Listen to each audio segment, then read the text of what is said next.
नमस्कार, मैं हूं आपके साथ मयंक। आज 8 तारीख है। पिछले 12 घंटों के अंदर अमेरिका और ईरान के बीच क्या हालात हैं, इनको लेकर सारे अपडेट्स मैं आपको बताऊंगा। देखिए, एक बेहद अहम खबर जो कि अमेरिका से है। खबर यह है कि अमेरिका के कई प्लेन्स ने टेक ऑफ किया है अमेरिका से और यूरोप से। ये प्लेन C5 गैलेक्सी हैं और C17 ग्लोब मास्टर्स हैं।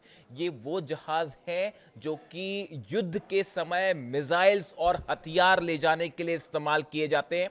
इन प्लेन्स ने अमेरिका से टेक ऑफ किया, यूरोप में कई जो बेसेस हैं अमेरिका के वहां से टेक ऑफ किया। लेकिन गौर करने वाली बात, टेक ऑफ करने के बाद ये सब के सब प्लेन्स रडार से गायब हो गए।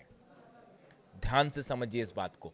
अमेरिका के कई प्लेन जो कि हथियार लेके उड़ते हैं, इसमें कोई शक नहीं है कि इसमें मिसाइल्स होनी चाहिए या दूसरे हथियार होने चाहिए। डिफेंस मिसाइल्स हो सकती है, पेट्रियट हो सकता है, थार्ड हो सकता है, इसमें टॉमहॉक मिसाइल्स हो सकती है। इन्होंने टेक ऑफ किया। करीब 5 से 6 प्लेन्स, बड़े प्लेन्स, कार्गो प्लेन्स जो मिसाइल ले जाते हैं, ये सब रडार से अचानक गायब हो गए।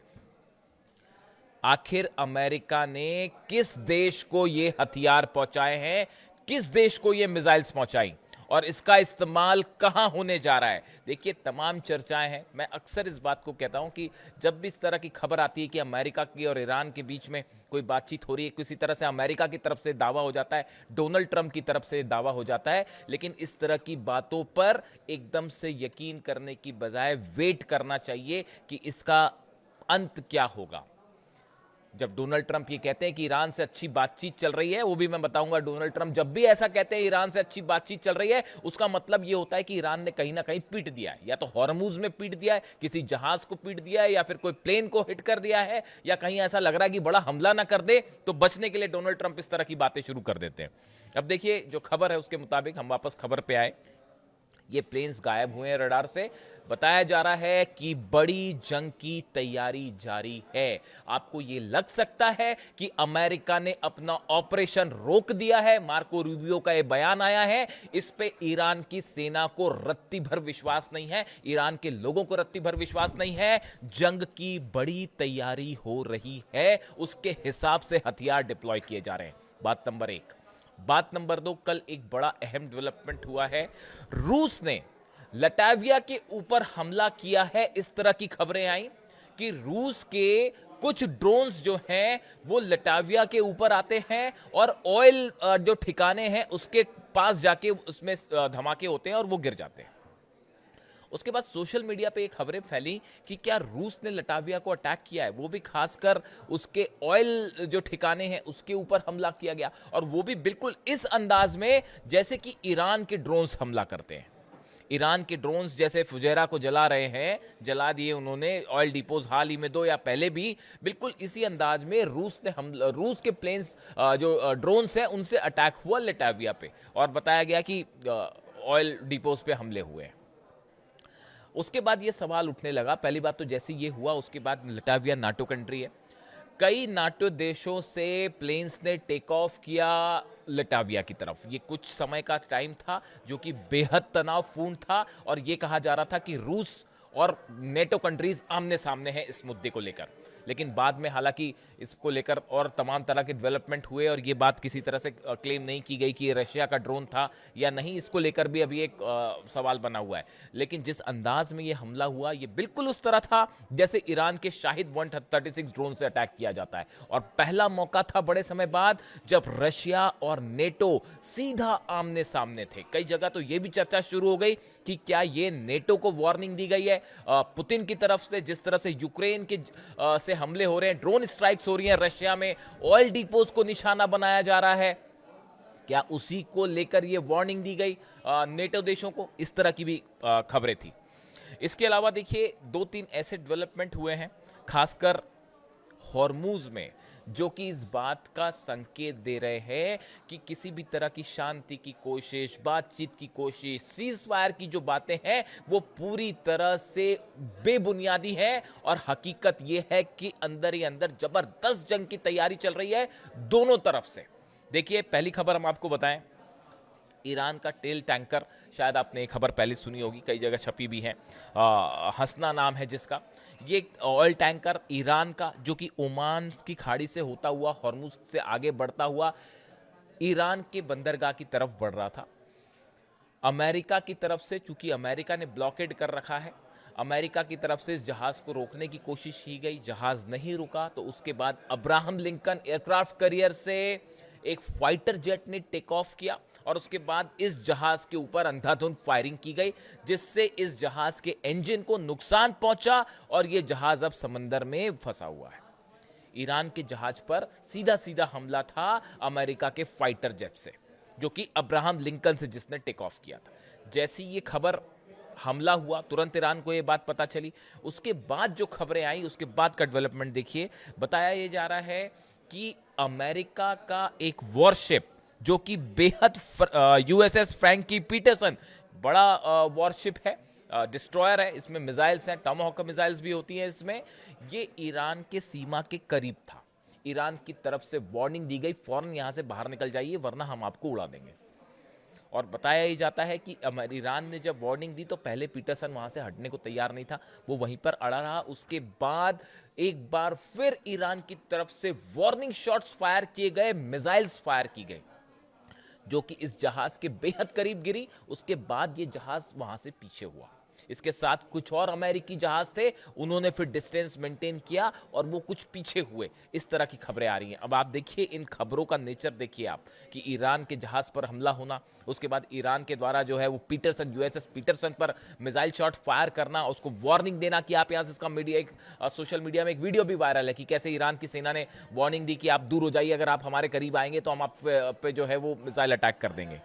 यानी आप देखिए हालात जो बने हुए हैं, बेहद तनावपूर्ण हालात। मैं कल देख रहा था कि कल दिन भर इस तरह की चर्चा थी कि फिर एक प्रस्ताव आया है और ईरान को भेजा गया है और डोनाल्ड ट्रंप कह रहे हैं कि हम जो है वो एक समझौते की तरफ आगे बढ़ रहे हैं, इस तरह की तमाम बातें। उसके बाद फिर तुरंत धमकी भी आ जाती है डोनाल्ड ट्रंप की कि अगर समझौता नहीं हुआ तो बड़ा हमला हो सकता है। ईरान की सेना ने जवाब दिया, ईरान की सेना ने जवाब दिया है कि किसी भी तरह का दबाव डोनाल्ड ट्रंप का नामंजूर है, और अगर इस बार हमला किया, इस बार धोखा किया, इस शब्द का इस्तेमाल किया ईरान ने कि अगर इस बार धोखा हुआ और धोखे से हमला हुआ तो वो हाल किया जाएगा जो शायद डोनाल्ड ट्रंप ने और अमेरिका ने सोचा नहीं होगा। ये जो फुजैरा में जो गिरे दोनों, जो तेल डिपोज जले हैं, कहा जा रहा है फॉल्स फ्लैग ऑपरेशन है। मेरे मुताबिक कोई फॉल्स फ्लैग ऑपरेशन नहीं है। डंके की चोट पर ईरान ने मिसाइल्स और ड्रोन्स फायर किए थे। और सुनिए एक बड़ी खबर, ये जो ऑपरेशन फ्रीडम, क्या प्रोजेक्ट फ्रीडम चलाया था डोनाल्ड ट्रंप ने, जिसमें कहा गया था कि हॉर्मुज में अमेरिका की नौसेना जाएगी और शिप्स जो है वहां से एस्कॉर्ट करते हुए तेल टैंकर्स को निकालेंगे।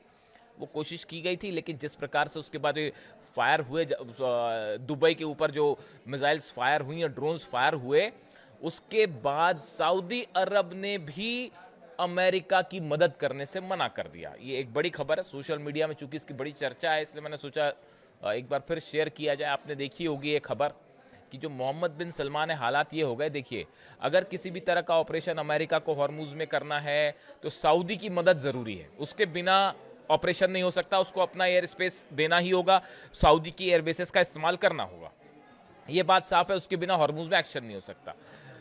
अमेरिका ने बिना किसी देश से पूछे सीधा इस बात का डोनाल्ड ट्रंप ने अनाउंसमेंट कर दिया कि हम ऑपरेशन फ्रीडम जो है वो प्रोजेक्ट फ्रीडम शुरू करने जा रहे हैं और हमारे जहाज जो हॉर्मुज में जाएंगे और वहां से जहाजों को निकालेंगे, टैंकर्स को। किसी भी अरब देश से इसकी चर्चा नहीं की गई, खासतौर पर सऊदी से चर्चा नहीं की गई। सऊदी ने मना कर दिया कि साहब हम अपना एयर स्पेस और अपने बेस इस्तेमाल नहीं करने देंगे। मामला यहां तक पहुंचा कि डोनाल्ड ट्रंप को मोहम्मद बिन सलमान को फोन करना पड़ा। मोहम्मद बिन सलमान और ट्रंप की फोन पर बात हुई, लेकिन उसके बाद भी सलमान इस बात के लिए राजी नहीं हुए। उन्होंने कहा आप हमारे एयर बेसेस का इस्तेमाल मत कीजिए। वजह क्या थी? सऊदी इस बात को अच्छी तरह जानता था कि अगर हॉर्मुज में किसी तरह का ऑपरेशन डोनाल्ड ट्रंप या अमेरिका करेगा, उसका नतीजा होगा सऊदी का एक भी तेल का ठिकाना नहीं बचेगा, एक भी ऑयल रिफाइनरी नहीं बचती, कोई भी एयरपोर्ट्स नहीं बचते, एयर स्ट्रिप्स नहीं बचती। और ईरान की तरफ से पिछली बार के मुकाबले कहीं बड़ा हमला होता जो सऊदी के लिए बड़ा नुकसानदेह होता।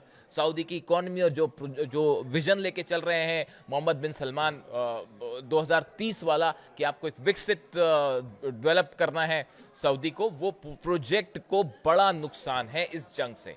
लिहाजा अपना अंजाम देखिए, पूरे अरब देश ये मान चुके हैं कि अमेरिका रक्षा नहीं कर सकता। ये बात सच हो गई, साफ हो गई, फैक्ट हो गई, इसमें किसी को डाउट नहीं होना चाहिए। ईरान की मिसाइल्स को अमेरिका का डिफेंस सिस्टम नहीं रोक सकता। 2 महीने से ज्यादा हो गया, आप ना सत्ता परिवर्तन कर पाए, ना हॉर्मूज हरा पाए, ना बेसिस बता पाए, ना विदेश नीति में डोनाल्ड ट्रंप या अमेरिका सक्सेसफुल हुआ है। करारी हार है ये ईरान से, हर मोर्चे पर अमेरिका हारा है। ये बात पूरी दुनिया देख रही है, रूस देख रहा है, चीन देख रहा है, पूरा अरब देख रहा है कि कैसे हम पे हमला हुआ, हम कुछ नहीं कर पाए। कोई विश्वास नहीं कर रहा है डोनाल्ड ट्रंप पे, लिहाजा सलमान ने मना कर दिया। यही वजह थी डोनाल्ड ट्रंप को अपना फ्रीडम प्रोजेक्ट जो था वो हटाना पड़ा, उसको कैंसिल करना पड़ा। लेकिन वॉरशिप्स अभी वहीं खड़े हैं, वॉरशिप वहीं खड़े हैं। तमाम तरह की बातें हो रही हैं कि पाकिस्तान के थ्रू एक बार फिर चर्चा हो रही है और कोई समझौता हो सकता है। इस तरह की तमाम बातें कल मीडिया में थी, लेकिन नतीजा उसका जीरो निकल के आया। इसके अलावा देखिए 2 खबरें ऐसी और हैं जो बेहद अहम। चीन और ईरान के बीच में क्या बात हुई, ये वो सवाल है जो इस समय इंटरनेशनल रिलेशंस के जो एक्सपर्ट्स हैं उनके बीच में एक चर्चा का मुद्दा है कि हॉर्मूज को लेकर चीन का क्या रुख है, रूस का क्या रुख है, और खास तौर पर डोनाल्ड ट्रंप की चीन यात्रा के पहले अब्बास अराक्ची का चाइना जाना, वहां के विदेश मंत्री से मिलना, वो इस बात को बताता है कि आने वाले कुछ दिनों के लिए हॉर्मूज को लेकर चीन का क्या रुख होगा, उसकी रणनीति बन चुकी है। और अब्बास अराक्ची ने वहां से जो बयान दिया चीन जाके, वो भी बेहद गौर करने वाला है। उनकी तरफ से बात साफ कर दी गई है कि किसी भी एरिया में ईरान अमेरिका की किसी भी शर्त के आगे नहीं झुकेगा, किसी दबाव में नहीं आएगा। अमेरिका पूरी तरह से अपने मिशन में फेल रहा है, चाहे किसी भी एस्पेक्ट में हो। यानी ईरान का रुख साफ है कि वो कहीं किसी मामले में समझौता करने नहीं जा रहा। ऐसी सूरत में डोनाल्ड ट्रंप चीन जाते हैं, क्या बात होती है? क्या सिर्फ इस विजिट के लिए ये सब कुछ रोका गया, या कांग्रेस की परमिशन के लिए? कई सारे मुद्दे थे जिनके लिए रोका गया, लेकिन ये बात साफ है एक बड़ी जंग की तैयारी है इजराइल में यूएई की तरफ से। और जैसे ही हो सकता है कि डोनाल्ड ट्रंप का, इस तरह की जानकारियां हैं कि डोनाल्ड ट्रंप का विजिट खत्म हो जाए चाइना वाला, उसके बाद फिर हमला कर सकता है अमेरिका। लेकिन देखिए इस बीच एक और हैरान करने वाली खबर ये थी जो आपने देखी होगी कि यूएई में दिखाई दिया है चाइना का डिफेंस सिस्टम ग्वानजियांग 21A। ये एंटी ड्रोन सिस्टम है। जो हमले हुए थे यूएई पर, ईरान ने जो ड्रोन बरसाए शायद 136, उससे डर कर परेशान होकर यूएई अब लगातार अपने डिफेंस को मजबूत करने में जुटा हुआ है। और हैरान करने वाली बात यह है कि चाइना के कुछ डिफेंस सिस्टम वहां पर दिखाई दिए हैं।